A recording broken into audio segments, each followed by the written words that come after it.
Junk food supper. Junk food supper. Junk food supper. Junk food supper. Junk food supper.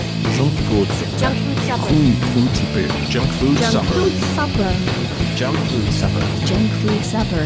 Junk food supper. Junk food supper. All right, welcome to Junk Food Supper, the semi-regular podcast wherein, on a semi-regular basis, me and my co-host Parker Bowman up in the 559 take a look at usually just one movie per semi-regular occurrence, and that, in fact, is what we're doing this week when we review The Cats on Park Avenue. But before then, I think we got some other segments and chit-chats to get around to, so without further ado, let me introduce to you, the listening public, Parker Bowman. How you doing up there in that 559? Hey, I'm doing good. I've got a new obsession, Sean Byron. What are you obsessed with now? I'm obsessed with video game pinball. Oh, okay, I see. So this is like the Microsoft Windows version of pinball that comes pre-installed, where you got, was it like an outer space theme, I think, if I recall? Yeah, it's like that, but fancier. Like, it's a newer game, and it's like big business. Apparently, like, pinball heads go crazy for this shit. I never even knew that it was a thing until searching for it, because Kevin showed me an app that shows you, like, where all the pinball machines are, like, on a map all throughout America, and there's, like, literally nothing out here. There's, like, one table of Hook, the Steven Spielberg movie, in my town, and that's it. Like, otherwise, I'd have to drive like 2.5 hours for the next closest pinball table, and I'm not playing Hook. That movie sucks. Sure, So, yeah. Rufio or no? Yeah, so I like did a little search, and I was like, do they make, because I remember that pre-installed pinball game too. That game sucked. Yeah. But I was like, are there updated versions? Do they still do this? And yeah, like there's like 2 or 3 like brands that do like these big like live service ones where like the actual game is free and then you have to pay like $5 per like table, like as like a DLC. So I've been doing that, and it's so much fun. Like, this whole time, my whole life, I thought that pinball was just whacking the ball with the little guys and hoping for the best, hoping that numbers show up and like lights light up. Yeah. But it turns out there's like all these rules and shit. I had no idea, Sean. Rules like you can't bump the table, you mean? Well, you can't bump the table, but like if such and such lane is flashing and you hit it up there, then you get like some kind of extra points. And if you hit this guy over here 3 times in a row, then you get an extra ball. And like, well, but how do you go about hitting these extra guys? I mean, I know that there are causes and effects on a pinball table, but how do I actually achieve any of my goals? yeah, that's where the skills come in. You got to figure out where on the little guy to hit the ball. There's all these physics involved, and the video games do a really good job of having like real life physics. It's like it's pretty close to the real thing, outside of, you're not touching a real huge box and stuff like that. But like, as far as the physics go, I think it's a pretty good facsimile of actual pinball. I've been having a lot of fun here. Now, let me ask you this. Is there at all any chance that your ongoing experiences in the world of pinball might inspire you to become the pinball impresario of the Central Valley? Because I hear that there's a lack of inventory in this market. I feel like you got to get in there, open your own pinballery. That would be good. Yeah, I was never really a pinball guy, and then hanging out with Kevin and you, like that last time when we went to the museum, and then this trip to Cincinnati, me and Kevin played a lot of pinball. Like I get the itch for it when I'm hanging out with you guys. And then we went to like a pinball place in LA a couple years ago, you and I and Kevin. And it turns out there was this place here in the valley in this little town called Selma, which is like half an hour away or something, that had like 50 tables, and it had been there since like the early 80s or something like that. And it was like this kind of pinball mecca. And I let it go to waste. I didn't realize I liked pinball while it was open, and it just closed like 2 years ago. So I blew it. I could be the next guy like that. Well, you know that those pinball tables could not have gone too far. So I think just, wait until the cover of night, start breaking into every garage and barn in your local region. Maybe you'll find one or two, Maybe you'll find one of those, what was that one? The, what's the name of the one where like your goal is to become the most awesome dude of all time? Oh yeah. Yeah, me and Kevin were just talking about that one. But yeah. Dr. Dude? Is that the one? Yeah, that sounds about right. Maybe you'll find a Dr. Dude in one of these barns. Could be. That would be spectacular. But yeah, the guy sold his building and all his stuff, but I don't think it's reopened. So I could just break in. I bet all those pinball machines are still just in that empty pizzeria/arcade in Selma. Yeah, I think it's. I think you've got a new business venture, in your near future. I think that would be a wise choice. But yeah, so you've never played any of these video game pinballs then? I don't think so. No, I mean I've seen them a little bit. I think just online. I feel like my YouTube algorithm has been recommending these to me recently, like kind of like older dudes, like guys our age, I guess, maybe slightly older, getting real into this and like building their own rigs and stuff at home, Mm-hmm. and customizing them and setting up. Oh, this has got the special haptic feedback or whatever. All this kind of stuff. Yeah, I'm learning that. Yeah, some people do that. Like I play it with an Xbox controller, and some people will like tear their Xbox controller like apart and like kind of put it back together inside of a pinball sized box, so you can actually like hit the bumpers from the side like a real pinball machine, and like they put like their laptop inside of like a box to kind of make it seem more real and stuff like this. Like, yeah, people are going like. They're taking it seriously, these digital pinball games, which is, I guess, probably not too far from my future. I'll probably be doing that pretty soon. I got a garage. I'll fill it with fake pinball games. Yeah, I mean, once you've exhausted the fun of painting Warhammers, you're going to need a second hobby. It's true. I can't just be watching cat musicals from Japan every week. I could, if there were more than one.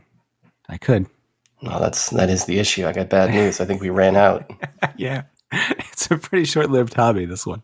Yeah. Well, I've got some bad news, Bowman, because I just got back from the doctor, and it is official. I have blinded myself by looking directly into too many photos of the eclipse on my social medias. I asked everybody to stop posting them. They wouldn't listen to me, and now look what you've done. My eyeballs have been fried. Yeah. Even the photos are dangerous. They don't tell you that.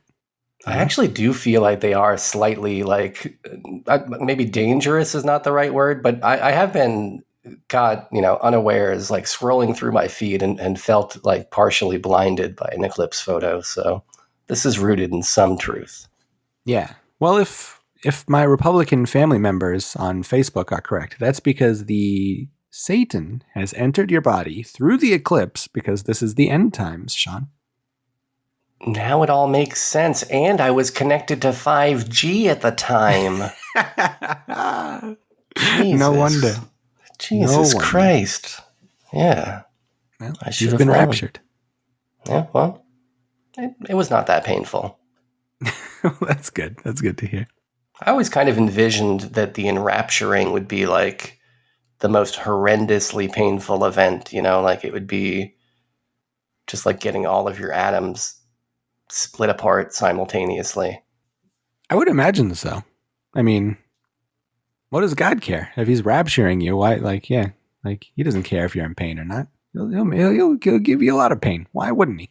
He's omnipotent, He doesn't give a shit about this kind of stuff. It's probably also one of those like doesn't know his own strength kind of things. Like even if he wanted to pick your soul up carefully, I don't know that he could, That's a good point. Yeah, I'm glad it didn't happen then. I'm glad we didn't have to experience that. And it was just a normal ass eclipse. Well, for you. Well, yeah, for me. Yeah. You got raptured. You're the one guy. You looked at too many photos and you got raptured. There's a limit. You're only allowed to look at so many and then you get raptured. I feel like, I'm here as, an example to everyone else. Don't make the mistakes I made, Put down the phone during an eclipse. And in the several days following it. I'm still getting new photos of the eclipse, by the way. Yeah. Well, people are like going through their photos, it takes a while. Like they didn't want to do it immediately. They're reliving the memories now a week later. I guess. I mean, they think I haven't seen this thing. What, you think I don't have access to bbcnews.co.uk? I've got access to it. I've seen eclipse photos. People in Ohio were pretty hyped I was like, everybody on my Facebook feed, all the Ohio people were like, so excited, taking pictures all day, having parties, wearing the little glasses because they were like right in the pathway of like the main party, you know? Yeah. So yeah, they were hyped. Do you think in 30 years we're going to have movies based around the nostalgia for this event? I think if it was like everywhere, then we probably would. But because like the totality was only like a small little swath, or maybe it was. Maybe was it everybody? Because I think people out here were seeing it too, right? I think people out here were just reposting their friends in Indianapolis. That could be. Yeah, maybe so. I feel like we're overdue for a good Halley's Comet movie. Let's feed into that nostalgia because I feel like if you look deep enough, like, and I actually do this once in a while, like I'll go on eBay and search Halley's Comet. There was some like cool iconography and like marketing around this comet. Like, you know, they had all these cool logos for this comet and shit back then. People were real into that Halley's Comet. And I wasn't really old enough to really experience it firsthand, but I still get some weird nostalgia when I look at that stuff. Yeah, I remember people being pretty hyped about that too as a kid. I mean, I think we were like 8 or 9 or something, maybe even younger than that. I think we were younger, right? Yeah. Yeah, it was a while back, so yeah. But yeah, I remember my dad being like hyped up for it. He was like, "We got to get ready. We got to see the comet." I think he probably bought one of the shirts at the time. Like, yeah, he was real into it. I mean, if you made a horror movie today that's kind of in like a Stranger Things sort of a tone where it's all, you know, retro pandering and like the central conceit is like Halley's Comet is turning people into zombies or something like this, I mean, people would go nuts for that. I think so, yeah. Yeah, because like you get a lot of like other sort of like retro like nostalgia things like you know, like a lot of those space shuttles that were taking off in the early 80s, like full of teachers and stuff. Like you see that in a lot of like Stranger Things-esque like nostalgia shows, but yeah, never really Halley's Comet. I think it's about time. I think you're right. You know what else it's about time for though, Sean? I actually don't know. Almost time for round 4 of the JFD Music League, Sean. Whoa, this is JFS number 40, so I would think statistically the time has maybe arrived. I don't necessarily see the connection, but I think that you're right. I mean, it's just that seems more coincidental than anything, but I'll take it. Okay, well. Anything that gets us more Music League. Oh, you're talking about Music League? Yeah, I thought you were talking about the 4th round of our picking the best movies on JFS of all time. Oh, I see what you're saying. No, I appreciate that you're anticipating that, but you've jumped the gun a little bit. I think we're doing that next week, but but it will be a good one. We had some good movies in the last 10 movies, but no, the Music League. How are your Music Leagues doing? Are you pleased with the last game? How did it go for you? Well, I didn't win. I think you outranked me. I think I came in tied for 4th or something like this, maybe 5th. I'm not sure. I think I had a better showing this time compared to the first time. There were a few selections, as always, where I was like shocked that nobody was into it. But for the most, like that, what was it? Monster Stomp in the Schlocktober round. I got like, I think almost 0 votes. I guess you guys don't like Japanese city pop tracks from the mid 80s. Yeah, I mean, overall it was fun. I'm actually kind of looking forward to this, 2 or 3 day break from the Music League. It's not going to be extensive, this break, but we've all been going real hard on the Music League, and it'll be nice to just pause for a minute. Yeah, that's true. I mean, we did 3 in a row. Some of us are in other leagues. So yeah, it's nice to get a little break, but I do love it. So I'm very excited to get back to it. And this is the first time I placed in the top 3. So I'm riding high off of that too. Yeah, well, and that means contractually speaking, you are now permitted to select at least one of the categories in the next round. I think maybe a couple. I'm not sure. I haven't looked at the bylaws. Yeah, I'm very excited about that. I've been brainstorming. I think I got a few good ones. So Yeah. it'll be fun. It'll be fun. But Will one of the categories be songs by bands who are bowling for food items? Because I don't want to participate in that round. I don't. I mean, I think I've heard one bowling for soup song in my entire life, so I don't think that I would make that a category. But maybe. Okay. I mean, it sounds pretty enticing now that you mention it. Okay. Will Is one of the that- categories be songs by bands who are a different quantity than a man named Jake? Yeah, that obviously will be a category. All right. Another category like songs by artists that I, Parker, have named one of my dogs after. So Sure. that leaves us, I guess, with Cappy Gooley and the Muppet. I don't think Shinji from Evangelion made any music, but maybe he did. I don't know. Maybe there's some rare cuts out there. Well, I look forward to it. Yeah, it'll be fun. But did you look forward to watching WrestleMania this weekend? I did kind of look forward to WrestleMania, and I can't explain why. I guess it's just tradition. I have not really been following WWE too closely. I've been watching the pay-per-views for like the past 6 to 9 months, somewhere in there. Before that, I was watching like the Raws and the SmackDowns, but I gave up at a certain point last year because they were just pretty boring. Like the TV shows just don't feature much action at all. It's just a lot of in-ring promos that are seemingly all written by the same person because everybody has the same fucking tone, you know, in every interview. But yeah, no, I was excited, you know, even though I probably shouldn't have been. Did it pay off for you? Do you think that your excitement was met by the quality of the event? I mean, I had a decent weekend watching it. I, you know, enjoyed some tasty food on my couch together with my wife and just kind of laughed and applauded along. And, you know, I don't take it too seriously or anything like that. So, yeah, I mean, it was a lot of show as it is now, you know, it being 2 days in a row.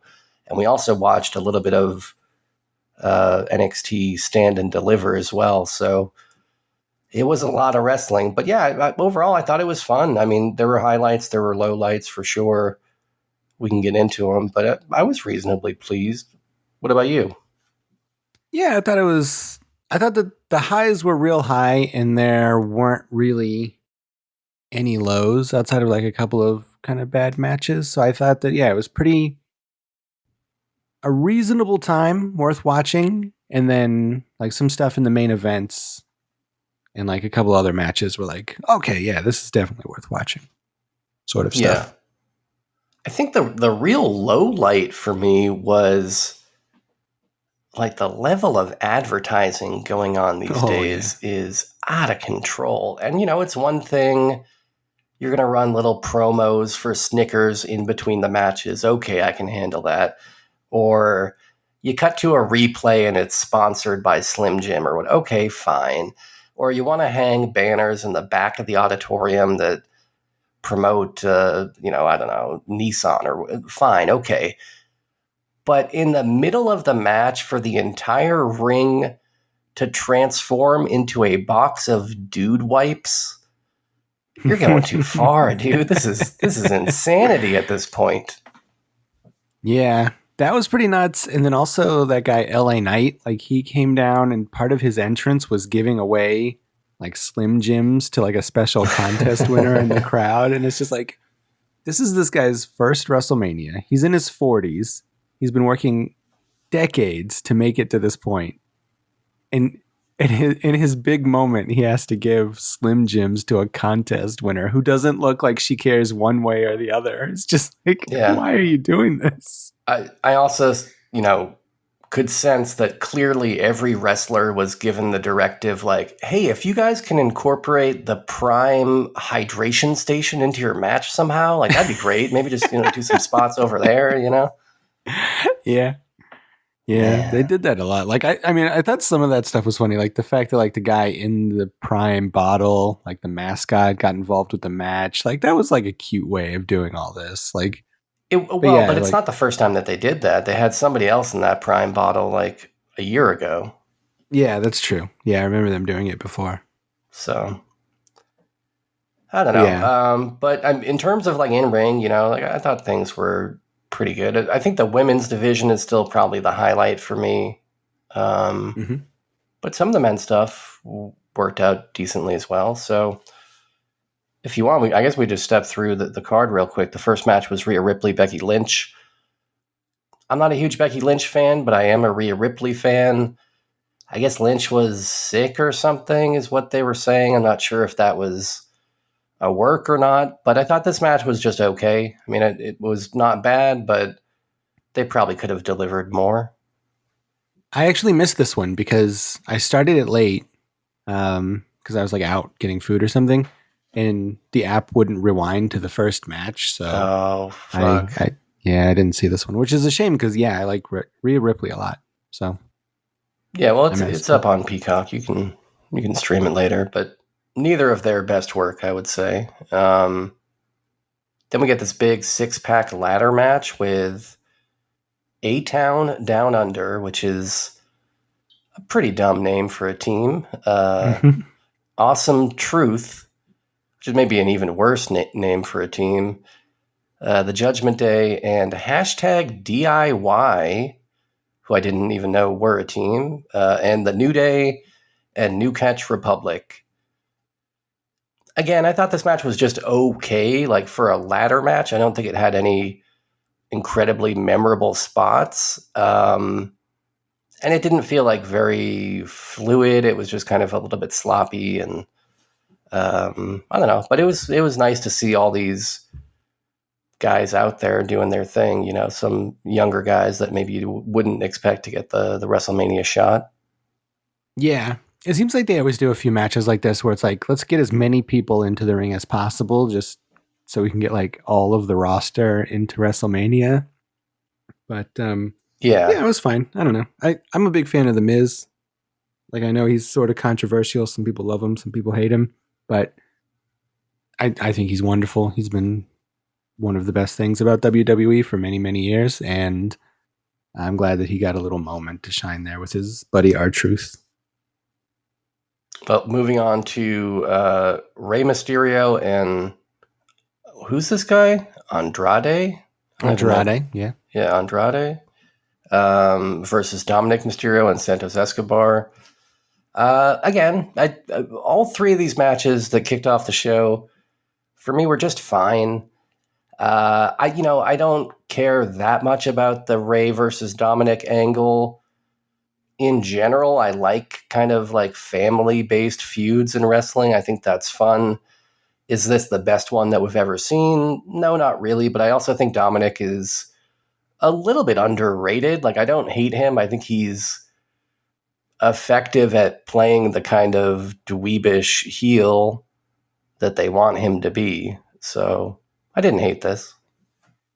Yeah. I like Dominic. I think he's a very good bad guy. Like, he's a bad guy in like the true sense. It's like, I mean, I feel like internet nerds like to kind of argue like, oh, like this isn't real heat. This is like, we hate you heat. And I see people say that about Dominic, but I don't think that's the case. This isn't the go away heat. Like, this is people actually hate him because he's doing a good job at making you hate him, not because he's boring. Well, I think on the whole, the WWE universe, as they like to call the fan base, I don't think they're smart enough to have any other kind of heat. Like, they either like it or they don't like it. There's not these levels of understanding with that crowd. It's not like an AEW crowd or something, and they're not pulling a Chris Jericho here where they're like, go away. They're booing because they know that we're supposed to boo this guy. Yeah. And I mean, he's good at it. I think he's good at making you hate him. He's fun. Yeah. Counter to that, the Usos, I don't give a shit about. I don't know why these guys get so much screen time if it weren't for their family connections. And again, more family feuding, which in theory I should be on board for, but I'm just so burnt out on anything Bloodline that I don't care. And not a good match. They both looked kind of out of shape. Wasn't that into this one. What about you? Do you like these Usos? I do kind of like the Usos. I never used to, but I've come around on the Bloodline, and they've been kind of building to this match between these two guys for like 2 years or something. It seems like. So it's real unfortunate that they had the absolute worst match ever. I hate super kicks. I think they're lazy. I think if like when you don't know how to wrestle, you pull out a super kick, unless you're HBK, of course. And that's all this match was. So it sucked. Yep. Well, thankfully, that was the last time we would see any of the Usos on WrestleMania, right? I mean, it's not like they'd be coming back after having their own match together. But the next one was Bianca Belair, Jade Cargill, Naomi versus Damage Control.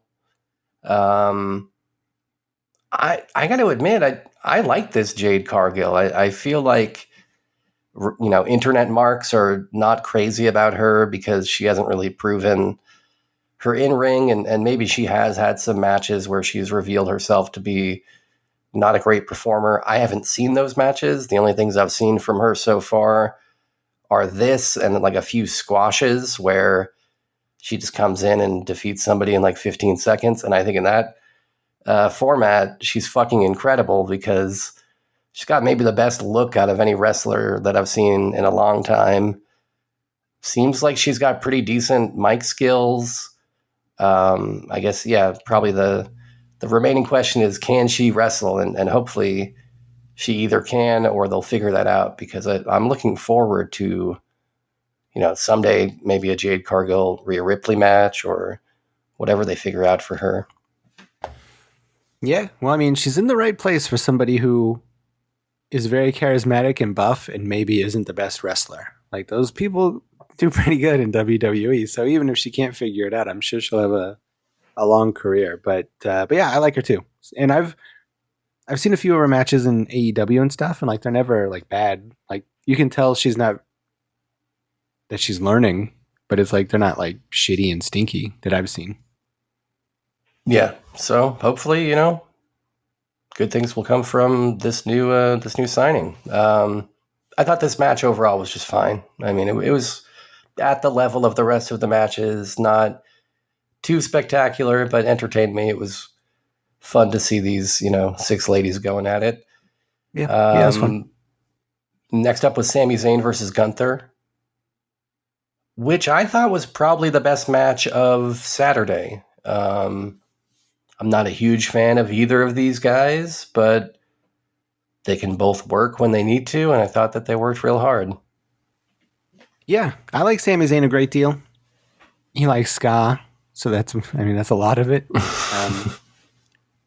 But yeah, I haven't, like, I'm not really like an NXT guy, so I guess I missed a lot of like what makes Gunther good. But as I was talking about in the Discord, like these guys like Gunther and Sheamus and Eddie Kingston, like these guys who come out and like just chop each other and like take turns chopping each other, it's like cool. I'm sure that hurts. Like, that's cool that you're doing it. It's very loud and it makes people say woo, but like it's boring to watch for me. So I don't really like that guy. But it was still a good match. I thought it was really good. I will say in Gunther's defense, he's got that kind of classic wrestling heel look. I think you look at the guy's face and you're just like immediately like you kind of know what his character is, and I think that's a good thing. Yeah. And I think he's got like a decent sense of like ring psychology and building a match and all that.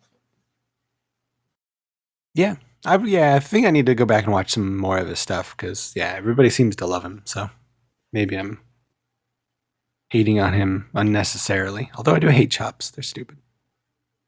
Well, did you hate the main event of Saturday, which was the Bloodline, Roman Reigns and The Rock versus Cody Rhodes and Seth Rollins? I did not. I loved it. You like seeing The Rock back in action? I love The Rock. Like, The Rock is 50, and he could come back and just do like kind of what John Cena does, as much as I like John Cena, and just do the same old thing and rely on his old gimmick from a million years ago and nostalgia to kind of get him through. But the fact that he's come back, he's a totally new character. This is like a totally different Rock than we've seen before. He's like brutal and cussing out people and threatening to fire referees and like doing this whole thing. Like I thought that they were going to do a tag match so that The Rock could kind of just be on the outside and not actually in the match for most of it because he's 50 years old. But this match was like an hour long and he was in it the entire time. So I'm very proud of him for that. He's got good cardio. And yeah, I thought it was super fun. I thought everybody involved was fun. This is a fun storyline. I don't necessarily understand why Seth Rollins is there, but I guess Cody needs a tag team partner of some sort. Like it seems like that spot could have been better suited for like a young up and comer who kind of like needs some shine, like an LA Knight or somebody or an AJ Styles. But I don't. Yeah, outside of that, and maybe I just don't like Seth Rollins. But outside of that, yeah, I thought this was super fun. How did you feel about it? I thought it again was fine. It didn't wow me. But I don't like Roman Reigns. I don't like Cody Rhodes, and I also don't like Seth Rollins. And to be honest, I didn't really care about The Rock that much, when he was a going concern. So on paper, this shouldn't have done anything for me. But I was, reasonably entertained, pleasantly surprised by the whole thing. I mean, it does feature, one of the main defects with any Roman Reigns match, which is that for a good chunk of it, I'm just staring at Paul Heyman, standing outside the ring, making those devilish grin faces. He's impossible not to stare at. But yeah, I mean, I thought it was okay. It's fine. I think they booked it, appropriately. Having the bloodline win on day one is really the only way that you can do this. Otherwise, main event on day two doesn't really seem that special anymore. Yeah, that's definitely true. I mean, yeah, it's a little. I saw people like complain that it was like kind of predictable who would win night one and night two, but it's like, yeah, I mean, sometimes stories end predictably. Like that doesn't mean they're bad. It just means it's a story. Like that's fine. Yeah, I'm fine with that sometimes. I did think that The Rock looked jacked as all hell, and I know that. I mean, he's been jacked. I mean, even like obviously he was a big guy when he was wrestling. I feel like he's been just getting more and more jacked over the years. As he's doing his Hollywood thing. But, oh boy, geez, I was like, wow, dude, you look like you're going to pop. Like that skin is going to burst like a balloon. Yeah. And like The Rock, like back in the olden days, when he was around in the Attitude Era, he was like averagely ripped, like he was like no more or less ripped than every other WWE guy for the most part. Yeah. And like here, yeah, now he's like so much more ripped than the three top guys and towers over all of them too. Like he's just like a huge man compared to like how wrestlers of today's look. Although also, I think everybody else on the card, and not even just in this match, but pretty much up and down the entire card, seem to be like in the best shapes of their lives. And I hope there's not any like, juice flowing around that locker room or nothing like that. Or I don't know what's going on, but like just suddenly, like they're like a few guys looked way bigger than they had in a long time. Like Roman Reigns definitely put on some real muscle mass in the past few weeks, I feel like. Yeah. AJ Styles too. He looks like when Vegeta went Super Saiyan level 2, Yeah. It's just absurd. Yeah, exactly. So kicking off Sunday with Seth Rollins versus Drew McIntyre, I thought was a smart play because, it builds on that previous main event. They were doing an angle, it seemed like, where Seth Rollins' back was supposedly injured from the night before, and so he's selling that. And I like that. I like that there's a sense of continuity between the two nights, that it's not just like, here's two separate nights of wrestling that don't have anything to do with each other, which I think is sometimes how these go. the fact that there are like kind of stories that weave between the 2 days, I think is really important. Yeah, I agree. I think that's fun. Yeah, it does feel very separate a lot of the time, especially because like there's so many titles. Like it just feels like here's one show, here's another show. But yeah, I thought it worked out to be a 2-day event this time. And it was a good match. I like the Seth Rollins versus Drew McIntyre match. I generally like Drew McIntyre. I think he's an underrated wrestler. And I was really thrilled to see him win his title at WrestleMania. So that's why the next thing that happened, where he got squashed by Damian Priest cashing in his Money in the Bank contract, I thought was one of the very worst things I've ever seen in wrestling. Like, I was so furious, and not in a good way. I'm going to separate myself from these dumb Mark WWE fans and say, this was not the right kind of heat. What a waste. I mean, Damian Priest's briefcase angle was handled so patiently up until now. They didn't cash it in for the longest time. And there's so many directions you could go that would be much more interesting rather than just rob a guy who I think, deserves his moment, and you stole his moment. And I don't know. I thought that was real lame. In hindsight, I kind of agree with you, but like in the moment, what I thought was happening is the elusive double turn.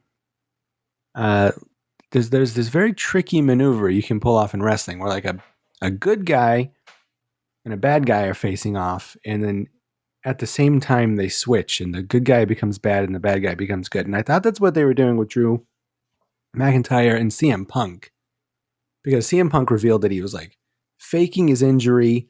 He's blowing kisses to Drew McIntyre's wife. He's costing Drew McIntyre his belt. And it seemed like he was doing bad guy stuff. And it seemed like all of our sympathies were with Drew McIntyre, who had his big moment. He never had a big moment like this. And then it's taken from him by this fiendish CM Punk who's blowing kisses at his wife. And so I thought that they were like, that's what they were doing.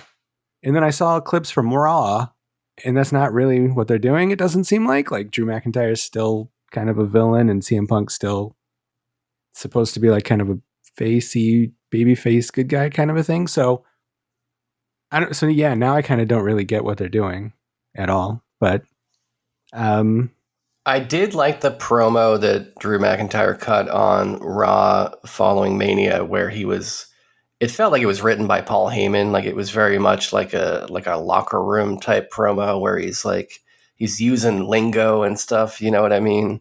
Mm-hmm. I thought that was pretty good, but it wasn't worth this terrible outcome to just get this one little promo. Yeah. I mean, I don't know. I guess it depends on what happens, but yeah, I don't know. I like Damian Priest and everything, but he seems like I don't really get what he's doing. Like, I can't tell if he's like a good guy or a bad guy, or if he's serious, or if he's just doing comedy stuff with R-Truth, or like what the hell's going on with him. So I don't know. Yeah, I mean, I think that's just kind of Judgment Day overall, is they don't know whether these are supposed to be heels or faces. And you see that in Rhea Ripley, where they're like, I don't even know what you call that booking. I think she's booked as a face now. I don't know. Who knows? But yeah, it's hard to tell. The next match was The Pride, which is Bobby Lashley and the Street Profits versus Final Testament, which is like a new tag team group with Karrion Kross and two other guys that I didn't know very much. In a 6-man tag team Philadelphia street brawl that I thought was by far the worst match of the weekend. Yeah. I mean, I liked the Bubba Ray Dudley stuff. Yeah, Bubba Ray as guest referee was fun. He put on his glasses and all that. Yeah, I'm a sucker for that kind of stuff. But yeah, outside of that, it was pretty dumb. Just like a real sloppy spot fest where like everybody's botching everything and people look like they've never wrestled each other in their lives. And You got Snoop Dogg on commentary, like doing basically like the Stranglemania commentary if ICP was not clever at all. So that was not so good. Which, by the way, I think we have now reached the point where this partnership between WWE and Snoop Dogg, it's not doing favors for either of them. You know what? Maybe it's time to end this. Well, last year was really good. Like last year where like he saved the spot where Shane McMahon broke his knee and like beat up Miz. Like that was fun. That worked out. But yeah, this year wasn't great. I mean, it didn't help matters that about 50% of the lines that he was saying involved promoting his new gin and juice beverage. Yeah. Yeah. But, oh well. Next up, AJ Styles versus LA Knight. Two guys who I didn't know were as buff as they are, apparently, who have brand new muscles that are bulging out of the ring almost. Good match. I liked it. I mean, felt kind of meaningless. I don't know. Was there an angle here? Like, did they establish a beef between these guys? They must have at some point, but I wasn't really tracking on that. It just seemed like two random dudes fighting. Yeah, they did like a whole like kind of attitude era type of a thing where like a very Brian Pillman inspired thing where like LA Knight went to AJ Styles' house and like beat him up at his house and got arrested and like all this kind of crazy stuff. But I like AJ Styles. I think he's wonderful. He's phenomenal, as they say, but I think LA Knight sucks. I know he's like the internet darling, but he's not great at wrestling, and he's just the character that all of us were in like 10th grade when we were pretending to be Stone Cold and The Rock and fighting our friends in the backyard. Like he's just that character. And like, it's like kind of lame. And his catchphrase is, yeah. He just says, yeah. That's fucking stupid. Like he's pretty good at saying, yeah, though. If we're being honest, in terms of like people saying, yeah, he's one of the best. Well, that's true. Yeah, that's a good point. I don't know why, but I do like LA Knight. And I think it's because like he just makes me think of like, I don't know, like he reminds me of like a forgotten mid-Carter from like early ECW or something. It's just like, yeah, it's a classic type of wrestler who you don't always get, anymore. I feel like a lot of these wrestlers now are really trying to stand out and develop their own character, whether it's through cool costumes or cool in-ring maneuvers, but you kind of need the guys that are just generic wrestler sometimes, and he's good at that. I don't know. That sounds like I'm slamming the guy, and I guess I kind of am, but I also do enjoy his mediocrity. Yeah, I mean, yeah, when you put it that way, he is good at that. He's like Double J, he's like Jeff Jarrett, 2024. Exactly. Yeah, totally. And I'll take that over Logan Paul, who's in the next match facing Randy Orton and Kevin Owens. Probably the most frustrating thing to me about Logan Paul is that he is not actually a bad wrestler. Like he's kind of good. Mm-hmm. Like considering that he didn't train at all. Or trained, I don't know, for a very short amount of time. He's not laughably bad at it. So that sucks because I just want the guy to be terrible at everything and to fail miserably and for people to laugh at him. But that doesn't always happen, sadly. Yeah, he's very good. I don't really know much about him. I mean, he's the one who like was on YouTube and he went to like the suicide park in Japan, or is that his brother? He's on YouTube. I don't know if that was him or his brother with the suicide thing. I don't know much about him other than he's like just an influencer and is kind of annoying on camera. Yeah, I know. I know the internet hates one of them because of that suicide forest scandal. Yeah,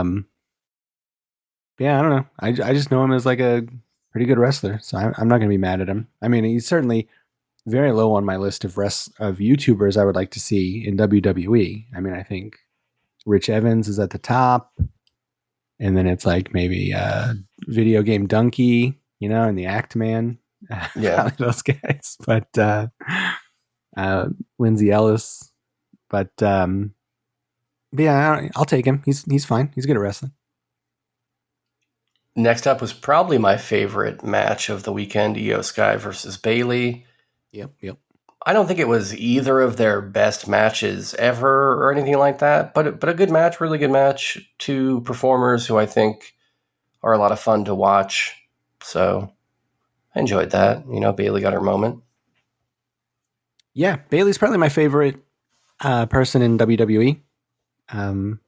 Although I like her when she's being a bad guy and yelling at the crowd and calling them dummies and stuff. Yeah, it seems like she's going back to the hugging character or something now. It seems like she's very much a fan favorite now. Yeah, so that's a little unfortunate, but I think she's great. Yeah, this is top 3 matches, top 2, something like that. I liked it a great deal. I guess then maybe the main event was your favorite, the Roman Reigns versus Cody Rhodes singles match. Indeed, it was. It's you like those bloodline rules. I like bloodline rules. I'm not sure what it means. I mean, it's just like no disqualifications. Yeah, it's just no DQ. Yeah. Yeah. But I love, as I was saying in the Discord, I love when wrestling, like there's an art to it. Cause like sometimes you can do this and it sucks. Like AEW does this and it sucks a lot of the time. And the Attitude did it and it was great a lot of the time. But I love wrestling where like shit goes crazy. All the rules are like out the window and additional dudes who aren't in the match come down to the ring to do some shit. And then that's followed by another guy that's even more surprising coming down to the ring to beat him up. And then like more and more tough guys keep coming down to the ring to beat up the last guy who came down to the ring. And it's like a Dragon Ball Z episode where it's like Goku just came back from Snake Way and he's 10 times stronger than he used to be. But Vegeta's been training in the hyperbolic time chamber. But Krillin just took a Senzu bean. And Cell just ate an android. So now he's the strongest. And it's just like this cavalcade of dudes showing up being much stronger than the last dude. And it's so fucking fun to me. And this was a great kind of match to do that because everybody showed up. Every single wrestler showed up. It really was the return of the king of wrestling matches, where you kept thinking it was going to be over, and then here's The Undertaker, I liked it. I liked the match. I thought it was pretty good. Again, two guys that I don't really care about, but I thought that they put in a ton of effort, and the results were pretty good. I like the fact that they gave this match enough time to breathe. It felt like a pretty lengthy match even before the run-ins started. And it was good, it was solid overall. I will say I don't get why Cody Rhodes deserves the world's most elaborate in-ring celebration for his championship victory. Like, I know that it's important to him that he won the title, but I don't know why everybody in the fucking company is crying about it as well. Like, do you need to go over to Michael Cole and give him a big fat hug, Cody? Do you need to give the cameraman a hug after your title win? That is the most insane thing I've ever seen a wrestler do. Hug a cameraman? It's outlandish.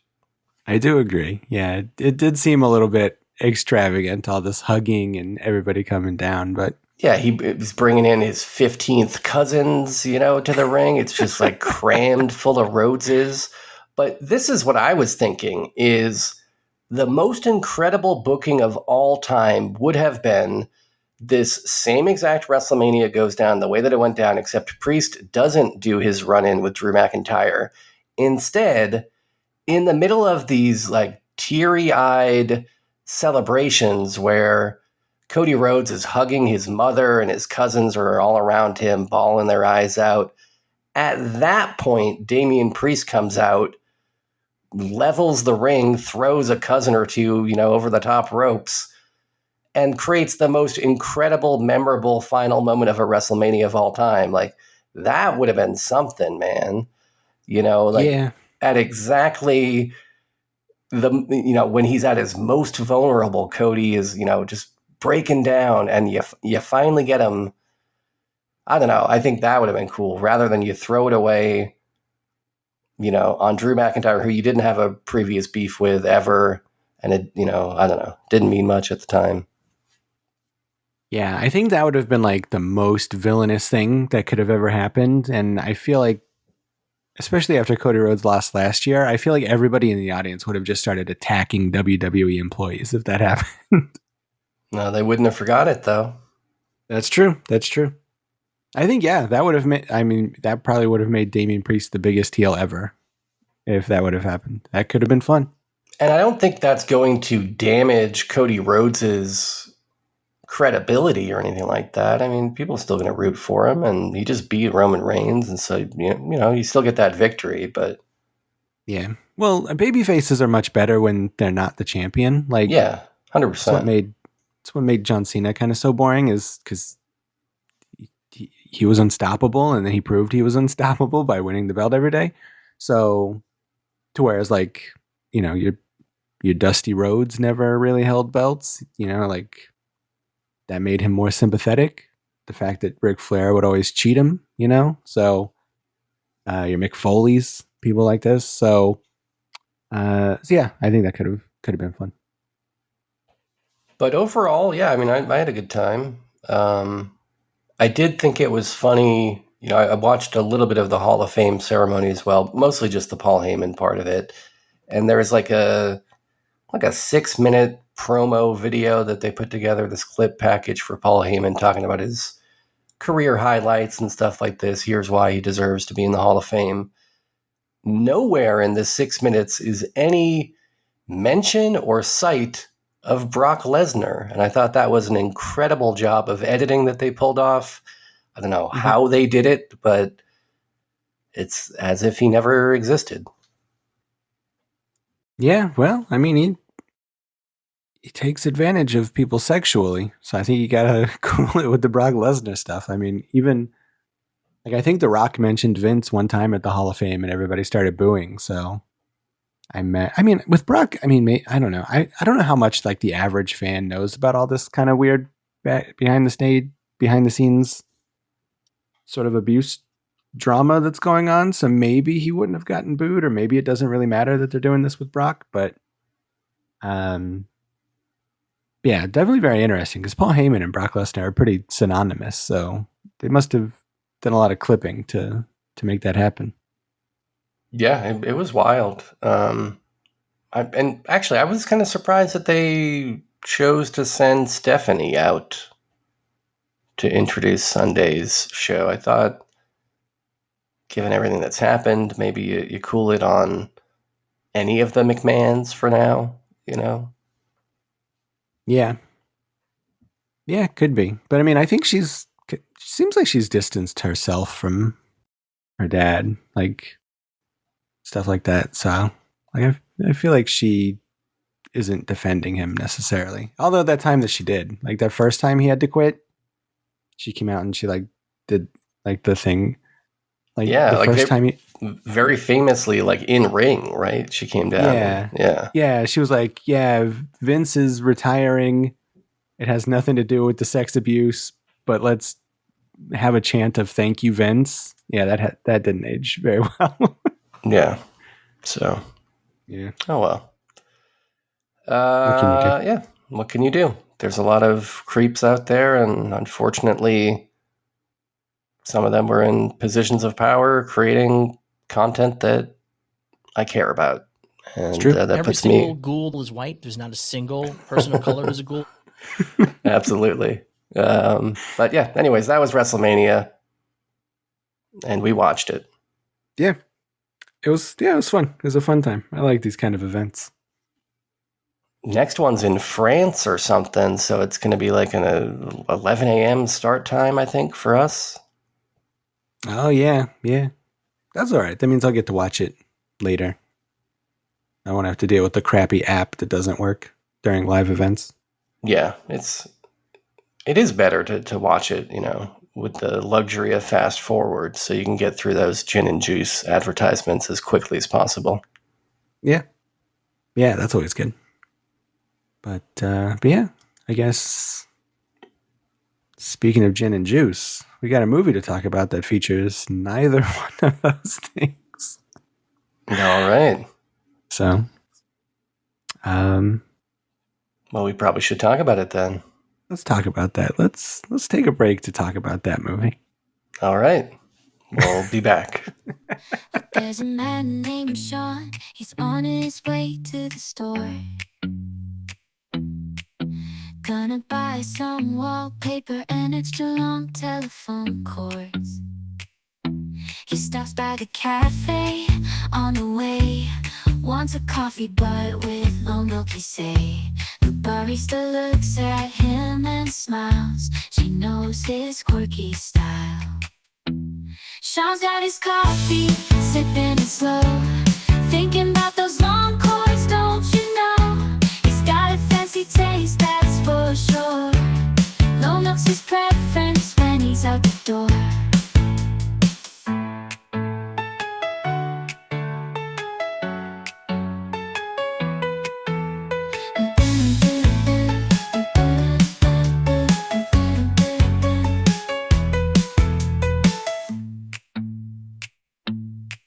Sean's got his coffee, sipping it slow. Thinking about those long chords, don't you know? He's got a fancy taste, that's for sure. Low milk's his preference when he's out the door. Sean's got his coffee, sipping it slow. Thinking about those long chords, don't you know? He's got a fancy taste, that's for sure. Low milk's his preference when he's out the door. Sean's got his coffee, sipping it slow. Thinking about those long chords, don't you know? He's got a fancy taste, that's for sure. Low milk's his preference when he's out the door.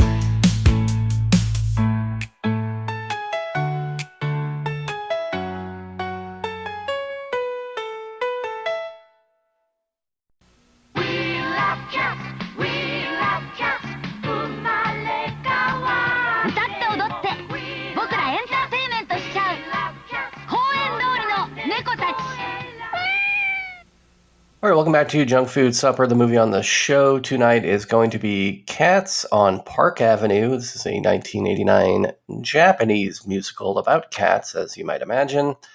And if you were not following the saga of how this movie got selected, I guess it was, well, I don't know that I fully remember. It was something to do with Music League, and Music League competitor Jackie Stewart had wronged me in some way that I can't recall, such that I felt like revenge was required. And my concept of revenge was stealing this movie pick that Jackie had recently reviewed on Letterboxd and seemed very enamored with. And I was going to pass it off as my own pick, which I'm doing now officially. This is my pick. It did not come from Jackie. And this is a very silly movie that I've picked that Jackie did not pick. A very silly movie, you know, and I feel like there is sort of a spectrum of silliness, you know, when we're talking about media. It's actually something that I kind of think about sometimes when I'm trying to figure out what podcast I'm in the mood to listen to, because, you know, for any given podcast or movie, you know, it could be something that is a serious, you know, subject being dealt with seriously. It could be a silly subject being dealt with seriously. It could be a silly subject, you know, serious. It could be silly on silly. And this is definitely the silly on silly variety. There's a lot of silly things happening in this movie, and the way that they're being conveyed is also silly as all hell. This was directed by Shinichi Nakata, who did a few other movies, mostly live-action kid stuff like this, sort of in the vein of the old live-action Disney movies, it feels like. One of them is called Life of Don Matsugoro, and the plot description on that one is it's a children's movie about a dog that can type messages into a word processor. Sounds like a cool movie to me, so I guess Shinichi Nakata had kind of a thematic element traveling through his filmography here between this cat-based feature and a dog one that he did that looked kind of cool. Fewer word processors in this one, though. Well, the dog on the poster for that movie, The Life of Don Matsugoro, I think that's how you say it. Anyway, it looks like Gonzo, my dog, so I would watch this movie for sure. Oh, I didn't know that. It's kind of what Gonzo looks like. He's got a little bit of different spots, but very similar. Now, does Gonzo, exhibit any skills with a word processor? No, he has no skills whatsoever. He is a total loser. Has Mavis Beacon teached him typing yet? No. I hope somebody does, though. He needs to start pulling his weight. Well, maybe watch Life of Don Matsugoro together with him, and he might learn a trick or two, this old dog. Yeah. But the plot of this movie concerns very few dogs, no dogs at all, I don't think. Let me just read this plot description from the internet. It's the story of some young aspiring dancers who strive to create their own musical about stray cats. And actually, that's more or less all there is to this movie. It's about these dancers that, they're trying to put on this play. There's a director that they're cooped up with in these small rehearsal spaces as he chain smokes cigarettes endlessly. And cats are all over the place. They're in the scenes with our characters, but they're also in scenes without our characters, where it's just these interludes with cats hanging out, doing their cat stuff. A lot of this movie actually looks like the photos that my dentist hangs on the ceiling above the dental chairs. When I'm getting my teeth cleaned, I'm usually looking at photographs there on the ceiling that look a lot like a good chunk of this movie. This movie also takes place in a world where everyone loves cats, and they love to talk about how they love cats, except for the cat busters, who are some pretty on the nose but kind of funny villainous types that show up towards the end to basically do a cat genocide. Also, there is a skateboarding cat in this, which you've probably seen on the poster for this movie. But in between all the cat segments, we are forced to spend some time with the humans. And to be honest, I do think this movie fails to develop much real drama in these human segments that doesn't involve feline genocide. And let me just say, regarding this incredible poster with the skateboarding cat, I love the poster and I love his scene in this. To be honest, any skateboard footage at all pre-1990 is a treat, with or without a skateboarding cat involved. But you can't just put a skateboarding cat on the poster for your movie and then include him only in the opening credits scene. That is just about the meanest exploitation movie-making trick of all time. Yeah. I thought that this whole movie was going to be about that cat. I was pretty disappointed. Yeah, or that he would at least, come back as some kind of deus machina towards the end. We got to deal with these cat busters. How are we going to escape? Oh, we all got saved simultaneously by the skateboarding cat who skated us off to safety. And anything, just bring him back. However you do it, I don't care. Yeah. Chekhov's skating cat. If you introduce him in the first act, he has to do something in the third act. Exactly. Yeah, he has to do a kickflip in the third act. The other main downside is that, as with any cat movie, there is some mild, I'm hoping, animal torture on screen, but there is animal torture. Hopefully it's mild in order to achieve some of these scenes. I don't think that it got to like Milo and Otis levels where they were like throwing cats into the mouths of grizzly bears or anything like this. But there's definitely a little bit of roughhousing on screen here and there with these cats. And it seems like they maybe drugged some of them to make them look all sleepy. And actually, towards the end, there's some stuff that's kind of gnarly towards the end with those cat busters and cats getting thrown around in a way that didn't make me feel too great. I mean, cats are pretty resilient, so they were probably fine as long as none of them got accidentally killed, which I can't be certain of when you've got like 100 cats on screen all running through, these narrow corridors and doing these jumps together and stuff like this. Probably one of these fools got killed. Yeah. I tried to find out how many of these cats were murdered. It certainly seems like at least a few, because some of those cats are like real flopsy. Like the one that gets hit by the car. Like, Well, I think that was a stuffed animal. well, yeah, but like when he gets hit, I think it's a stuffed animal. But then there's the one that's like laying there that the guy picks up. Yeah. That seemed like a real like just floppy ass, either very sleepy or very dead cat. I think they just drugged its ass. Like, because there's a few moments, like there's later, like the cat busters are like drugging cats with these fish balls that they're putting under trash cans. And yeah, like I think they just shot up a bunch of cats with heroin or something, Could be, yeah. Yeah, I couldn't find anything about it online, but I would say at least 4 cats died during the making of this. Yeah, so that does kind of weigh heavily on you when you're trying to enjoy a silly cat movie. But besides that, I did like most of the dance scenes. The dancing in this is not the most accomplished in the world. It's a little bit slapdash.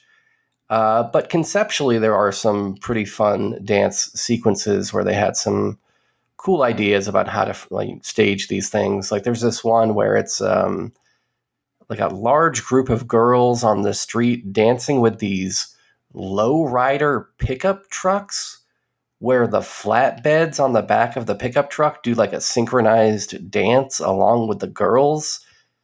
I thought that was pretty cool, and even cooler was the fact that one of the trucks on the inside of its pickup bed had like a cool Grim Reaper painting that said "Glory to Death" under it, which I thought was pretty sick. I'm certain that was sold as a skateboard in the Santa Cruz area in the late 1980s. Mm-hmm. What else? I don't know. There were some other upsides. It's a nice looking movie. There's some nice shots of the city, including probably the coolest looking Mr. Donut location of all time.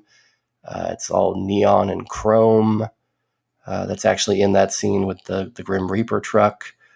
There's a song in this that I think is called "We Love Cats," or that's at least the main chorus. And I like that song. So I kind of enjoyed this. Overall, I got to admit, I think it baffled me a bit. This is absolutely the kind of movie that if you catch it late enough at night, the next day you might think that you just dreamt it all up, because it is kind of hard to believe this thing even exists. But despite the silly on silly tone, it does kind of go real dark on occasion. Like there's this one scene where there's like this real brutal cat fight to the death, where one of the, I don't think that they killed the cat in the making of the scene, but canonically, like one of these cat characters gets killed in this cat fight, and they like intercut it with like some very pleasant looking like ballet dancing. And I don't know why they did that. I don't know why that's in this movie. Much like a lot of things in this movie, it just kind of confused me. So it's got that. It's got a lot. To be honest, this movie probably has too much. It's 100 minutes long. It probably could have been 80 minutes long, because almost everything in this movie could be cut very easily. None of it matters except debatably like maybe 1 or 2 scenes with the cat busters at the end. But what did you think about these cats on Park Avenue, Bowman? Actually, but before I hear how you reacted, let me know how your dogs reacted. Did they watch this? Yeah, they did. Well, they tried to. Shinji doesn't care about the TV, so he was fine during the movie. Yeah. But Gonzo freaked out, and he wouldn't stop. He sees the TV. He knows what's going on. And anytime there's an animal on TV, he freaks out and he barks at the TV. He tries to bite it. It's real stupid. So we had to lock him up in the bedroom during the movie because he just wouldn't stop going nuts. Damn. Well, Yeah. sorry to ruin his night with this pick. But again, it was all my fault. This was my pick from start to finish. Yeah, I feel pretty much the same way you do. It's a very confusing, baffling movie. There's a lot of weird choices in this. Sort of just conceptually, it's weird and strange. I mean, I guess, yeah, the context that it is a children's movie certainly helps kind of explain why it exists. Because sometimes you can't really tell. You know, it's like watching this, it's like, well, I guess this is kind of a kid's movie, but then it does go dark in places, and like also maybe it's based on some sort of manga that adults really enjoy. You can never quite tell. There's like, you know, sometimes with Japanese movies, there is that sort of cultural barrier where you're not totally sure who things are aimed for. There you are, you otaku son of a bitch. And yeah, I mean, to your point, like Skateboard Cat, I thought he was going to be a big part of this. Like, why? Like, I mean, they start the movie off so strong with this cat skateboarding down the street, down a busy street. And it's like, some of it's fun.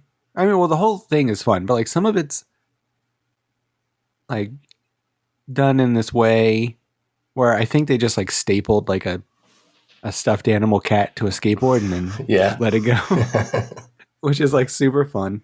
Which honestly, I prefer that to putting a cat in any kind of danger. I mean, if the choice is, you know, potentially harming a cat or give me a stuffed animal, I'll take the dumb looking stuffed animal all day long.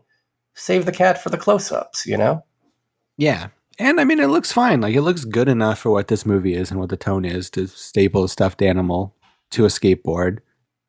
And then sometimes they'll do like really bad green screen effects, like sort of like Tim and Eric style, to show the skateboard going places, which also works. Like, that's all fine. I prefer the stuffed animal though.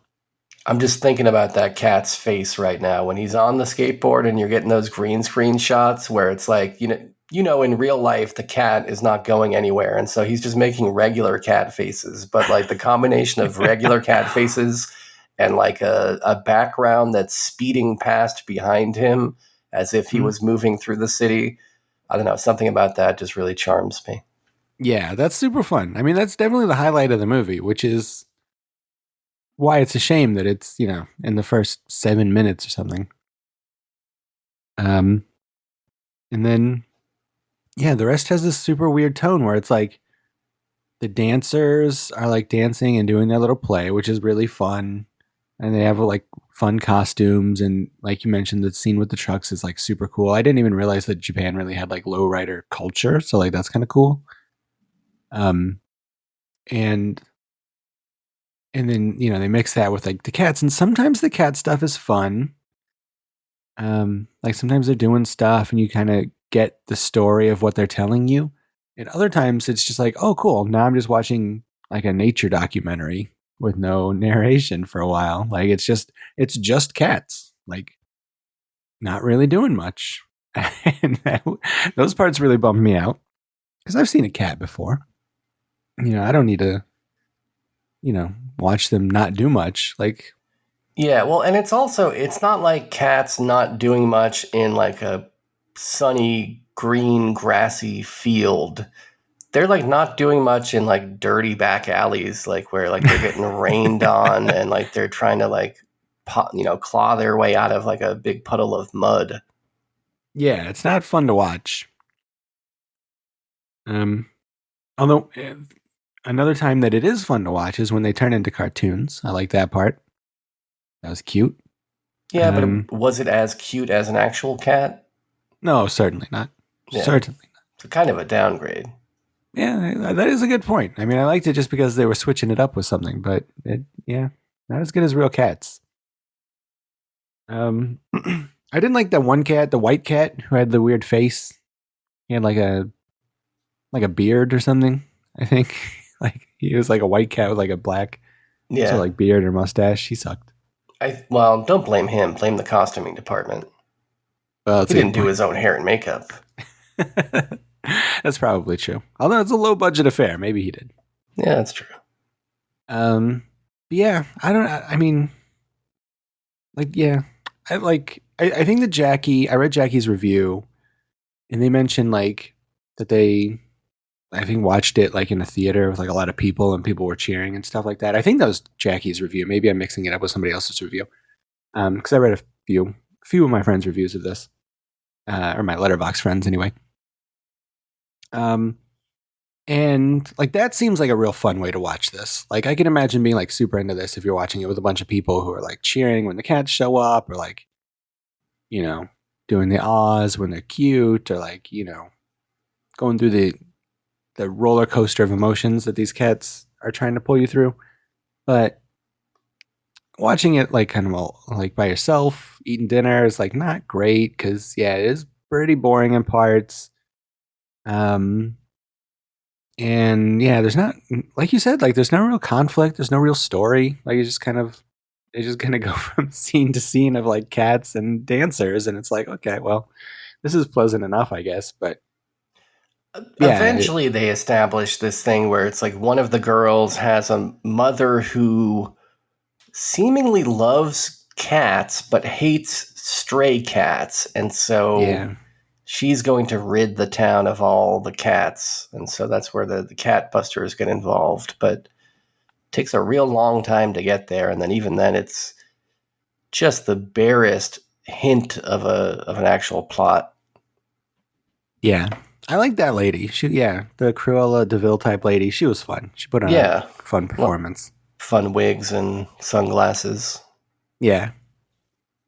I really like the ending though, like the end dance scene. Because like they're doing their like fun little dance scene, and then the movie just like sort of ends while they're doing it, but then it transitions over the credits to a different dance scene where they're dancing in front of a green screen of the city. And I just loved how hokey and silly that was. Like, just like super cheap and just charming. Just charming is all it was. But so it kind of, you know, it bookends well. The beginning 7 minutes, the end 7 minutes, great. The rest is like fine, I guess.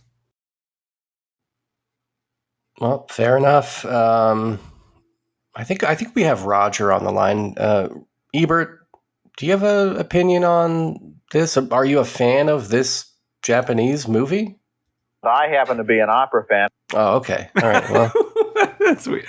It's understandable. Ultimately, you know, I am glad that I saw this. It is one of those movies that I think you sort of got to see to believe. And immediately after this movie, I felt inspired to go into my own backyard and play with my own stray cats, and had a good time last night playing with Little Pumpkin and Little Sunday and scritching their little chins and all that. So if nothing else, it led me to a fun cat session last night in my backyard. But yeah, I say, you know, if you exhausted all of those cat movies in that recent cat collection on Criterion, give this a shot. You might be shocked at how cat-centric it really is. I mean, even for a movie about cats, this is really about cats. Yeah, that it is. But that probably wraps it up for Cats on Park Ave. And now we're going to find out what's next in store for the Junk Food Supper boys. Okay. Well, we're going to do something a little different this time. I got 2 movies for you to choose from. I'll tell you exactly what they are. They're still movies. Very much movies. So it's not that different. Well, here's the part that's a little different. I got the 2 movies you can choose from, or if you don't want to watch either of them, because they're both, they take a lot of attention, both of these movies, perhaps. You can go for what's in the mystery box, which is a very different kind of movie that also kind of is part of the overall theme. The theme here, it's springtime, Sean. So I want to do sort of a folk horror type of a movie, you know? All three of these fit into that. So here are the two you can pick from, or you can take the mystery box if you don't like either one of these. The first one being Midsommar, the Ari Aster film. Okay.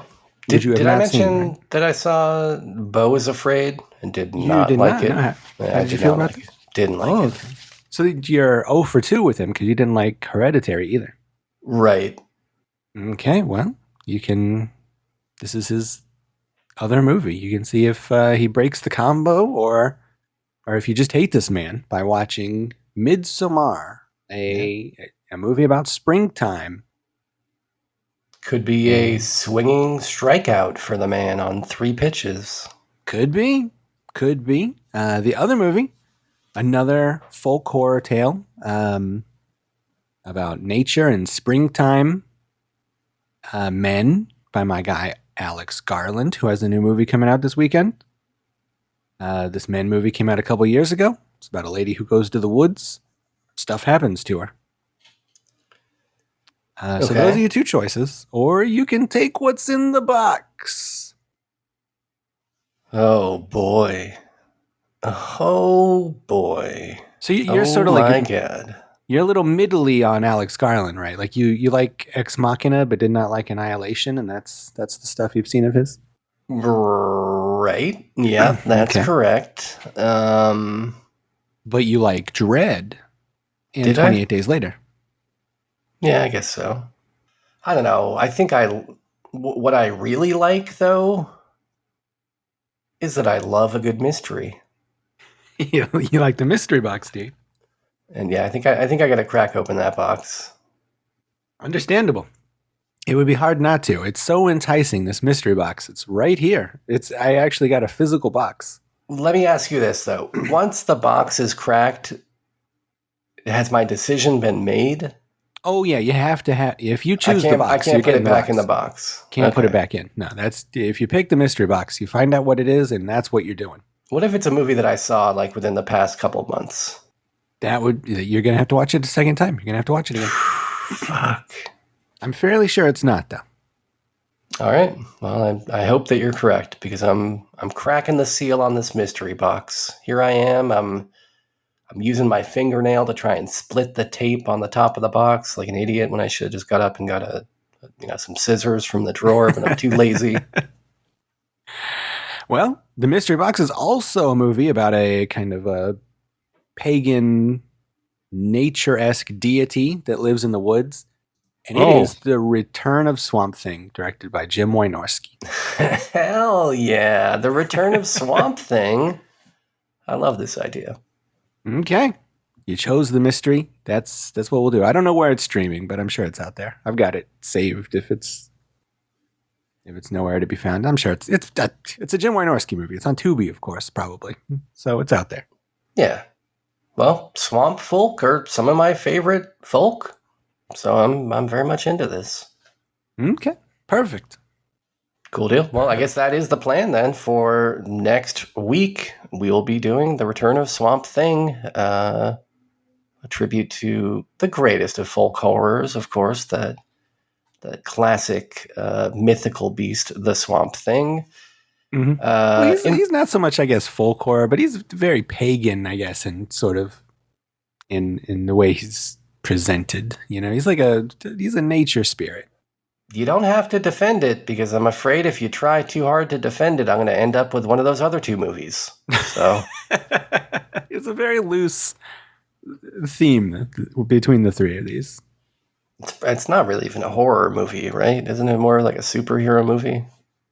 I mean, it's kind of a horror movie. This one's a little different than the first one. The first one's kind of a superhero action movie. This one's more like Return of the Killer Tomatoes, kind of. Yeah. But it's been a long time since I've seen it, but it's horror adjacent. Okay, well, I look forward to it, and in between now and then, you can do all of the things that we always tell you to do at the ends of these episodes. You can send us an email at jftpodcast@gmail.com. send us a voicemail at 347-746-JUNK. That's 347-746-5865. I think that's the phone number. You would think after 50 years of doing this show, I would remember it. And there was a point in time at which I did remember it very well, but as I'm getting even older, I can no longer be sure. And I'm not going to the website to look it up. That's your job, the listener. So do that. Go to junkfooddinner.com, look up our phone number, and then send us a voicemail to let us know that I was wrong, if I was in fact wrong. You can also go to patreon.com/junkfooddinner. That's where you get bonus episodes of this show, including the world-famous Bookhouse Boys series, where Bowman and I review all of Twin Peaks. Not just two of those peaks. Turns out there's like dozens of episodes, so I was fooled. But yeah, until then, do all the things, and we will see you next time. This is your friend, Sen Biro, for other friend Perky Beantown Bowman, saying keep washing them dishes.